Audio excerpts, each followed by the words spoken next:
So Republicans now saying they're ready to take America in a new direction, and health care is not the only issue on the table. With their newfound control of the House 30 minutes ago, the president had some remarks regarding Tuesday night's outcome. In part, here it is. I think it's clear that the voters sent a message, which is they want us to focus on the economy and jobs and moving this country forward. They're concerned about making sure that taxpayer money is not wasted.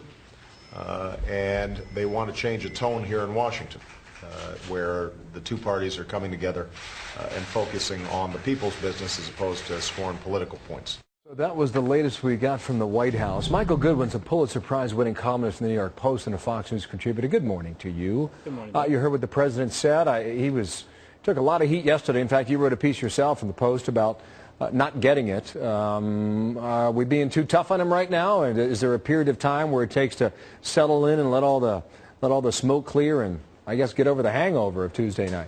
Well, that could be, but the problem, Bill, is that the message the voters sent on the election day is the same message they've been sending for the last year and a half. And the president, I believe he does get it. I just believe he rejects it. The health care, for example, it's been unpopular all along. It isn't working. It is driving up health care costs for individuals. Corporations are either dropping coverage or seeking exemptions. The cost to the government is almost certain to rise. Employers say they're not hiring because of it. And yet the president says it was the right outcome.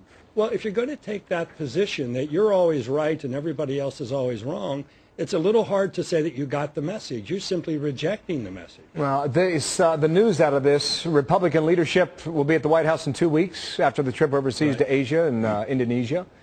And then you have these host of Republican governors coming to the White House in 4 weeks' time, many of them in some of the key battleground states that will play out in 2012.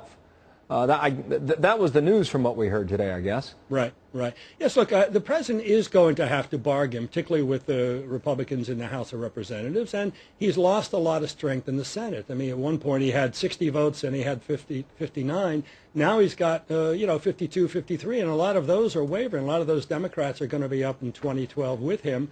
They're going to want, I think, tack to the center, even if he doesn't. So he's going to have to accommodate himself not just to the new reality in Congress, but to the reality of the country. I think the bloom is off the rose entirely. He's not going to get the benefit of the doubt anymore. He talks again in that soundbite you played as though people have to stop scoring political points. But who scores more political points than he does? He's out there demonizing the opposition every day. He's never stopped campaigning. So I think the message to him, the message was to him. It wasn't to the country. It wasn't to Washington. It was to him directly. I'm not sure he's abiding by it. Well, you say he gets the message, though. It's just a question of whether or not he wants to follow through with it. Mitch McConnell is going to make a major speech on health care in 30 minutes. Now, this starts the negotiating. It starts the moves for Republicans in the Senate and the House side. He'll say in part this: the White House has a choice. They can change course or they can double down on a vision of government that the American people have roundly rejected. When the administration agrees with the American people, we will agree with the administration. When it disagrees with the American people, we won't. That sounds like you wrote it, Michael. Well, I happen to think that's right. I mean, this is a democracy, after all, and I believe that is where the president got off track. Look, you go back, when he took office, we had this terrible recession. The job losses were horrendous. He did inherit a terrible situation, but I believe when he says that the public wants us to focus on jobs, they've always wanted that. He didn't want to do it. He wanted to do health care. He wanted to do cap and trade. He wanted to do what he wanted to do, not what the public wanted. So I think Republicans also now are under the gun. They, too, must respond to the public. They didn't before. That's why they were in the minority. And you can already see the stories being written about exactly that point, about pressure on Republicans, too. Sure. Do we move the ball anywhere?